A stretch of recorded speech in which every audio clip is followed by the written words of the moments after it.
Imagine being a young queen in a medieval court. You wear velvet gowns stitched with silver thread, a crown glittering on your head, and yet you live every single day with terror pressing down on your chest. Because no matter how many jewels you carry, no matter how much the court praises you, your worth to the king comes down to one thing. Can you give him a son? In these courts, miscarriages weren't tragedies. They were crimes. Every time your body failed to carry life to term, suspicion grew. The king would whisper to his advisors, wondering if you were cursed, or if God himself had closed your womb. And in those moments, your crown felt less like gold and more like a noose. This is the story of kings who believed their wives could be replaced as easily as changing robes. One pregnancy lost, and whispers began. A second, and the court grew restless. A third, and your fate was sealed. You would be sent away in shame, replaced by another young bride, someone the king prayed would succeed where you had failed.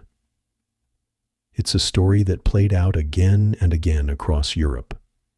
Behind the painted smiles of queens, behind the carefully staged ceremonies, was a hidden cycle of cruelty: marriage, miscarriage, dismissal. And the women caught in this endless trap were treated not as human beings, but as fragile vessels whose only value was in producing heirs. Think of the silence of those queens. Think of the loneliness after the courtiers stopped visiting their chambers, after the king's footsteps no longer echoed toward their bedchamber. A single failure in childbirth could turn a queen from beloved wife to forgotten prisoner. Before we begin unraveling these haunting tales, let me ask you, where are you watching this from tonight?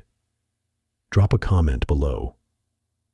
I love seeing how far across the world these lost stories travel. And if you're fascinated by the hidden, darker truths of history, don't forget to subscribe. Together, we'll keep uncovering the stories they never wanted us to remember.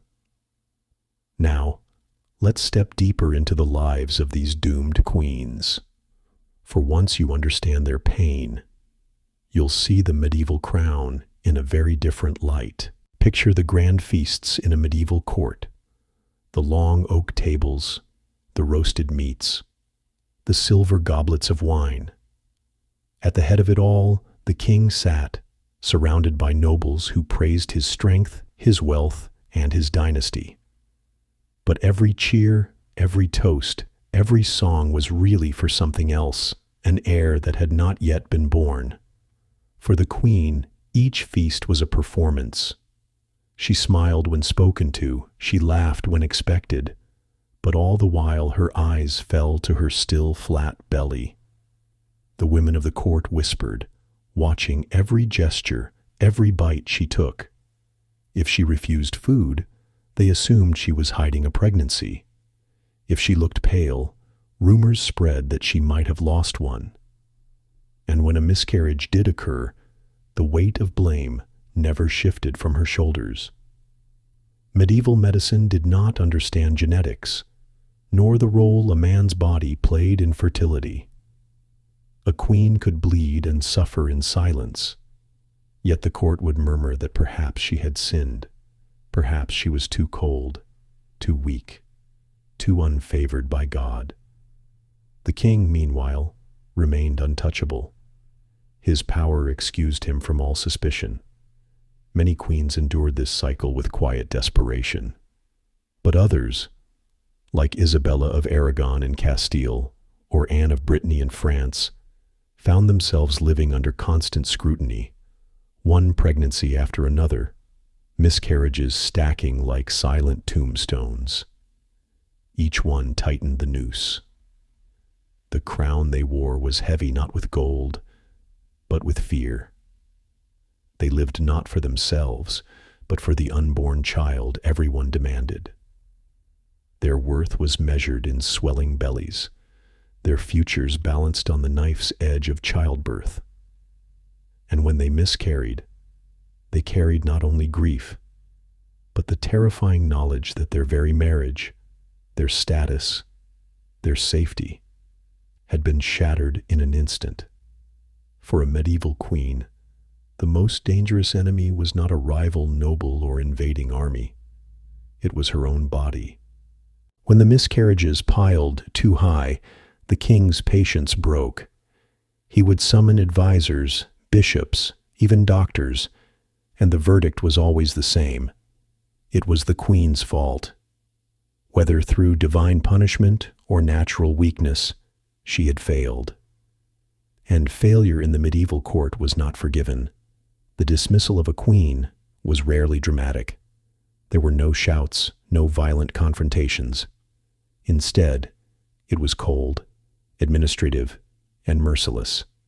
A letter drawn up, a public excuse whispered. Perhaps her health was too fragile. Perhaps her union had brought ill fortune.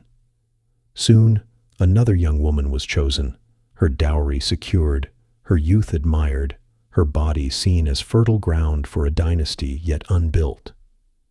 For the dismissed queen, life changed overnight. Some were sent to convents, forced into quiet isolation among nuns, left to pray away the shame. Others were locked away in lesser estates, stripped of power and friends, their jewels and titles reclaimed by the crown. The world moved on, as if they had never been queens at all. Imagine watching another woman take your place, walking the same halls you once ruled, sleeping in the same chambers you once called home. Imagine the king, your husband, smiling at her the way he once smiled at you, as though you had never existed. This brutal replacement was not rare. It was tradition. Kings like Henry VIII of England made it notorious, but the practice was widespread across Europe. Marriage was never about love, it was about heirs. A wife who could not give one was no wife at all.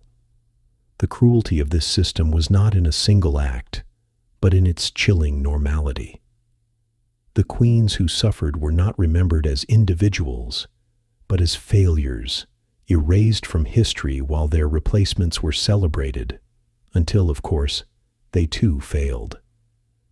In the medieval court, marriage was a game of survival, and the first rule was simple. Miscarry too many times, and you would vanish. What makes this history so haunting is the silence. The queens rarely left their own words behind. Their grief, their fear, their humiliation was swallowed into the walls of stone castles. Chroniclers, almost always men, recorded only what mattered to the dynasty. A pregnancy announced, a miscarriage noted, a dismissal ordered. Their voices were erased. And yet, if you close your eyes, you can almost hear them. A young woman alone in her chamber, clutching a rosary, wondering what sin she had committed to deserve this. A queen staring out at the courtyard, watching her ladies-in-waiting gossip about the new bride who would replace her. A mother burying the tiny body of a stillborn child in the cold earth, knowing it would be remembered not as a child, but as her failure. These queens endured the impossible, grieving for their children while being blamed for their deaths. And still, they had to walk into court the next morning, smile, and pretend they were not breaking inside. We often remember kings as mighty rulers, but their queens were human sacrifices offered to the altar of dynasties. Their silence was not weakness, it was survival, because to speak, to protest, to demand fairness was to risk everything: exile, imprisonment, or worse. The medieval court was not built for love, it was built for heirs, for alliances, for power. And in this system, a queen was as disposable as any pawn. The story of kings who replaced their wives after miscarriages is not just a tale of cruelty. It is a window into the values of an entire age. Women, no matter how royal, were seen not as partners, but as vessels. Their bodies were battlegrounds for politics, religion, and legacy. Some tried to endure with grace. Some, like Catherine of Aragon, fought fiercely, refusing to be dismissed quietly. But most were forgotten, their lives reduced to a single judgment. Did they give birth to a son, or did they not? It is chilling to think that dynasties, wars, and even the fate of kingdoms often turned on the fragile bodies of women who had no choice in the matter. A miscarriage could alter alliances, spark rebellions, or topple entire reigns. And yet, when we look back, we should not see these queens only as victims. They were survivors of a system stacked against them, women who carried unbearable weight with dignity, even if history chose to forget their names. As you finish this story, ask yourself, what does it say about power when the worth of a queen was measured only in the children she bore? And what does it say about us, that we are only now beginning to hear their silenced voices? The legacy of these women is not in the heirs they failed to produce, but in the truth they reveal. That power built on cruelty, on fear, and on disposability always leaves ghosts behind.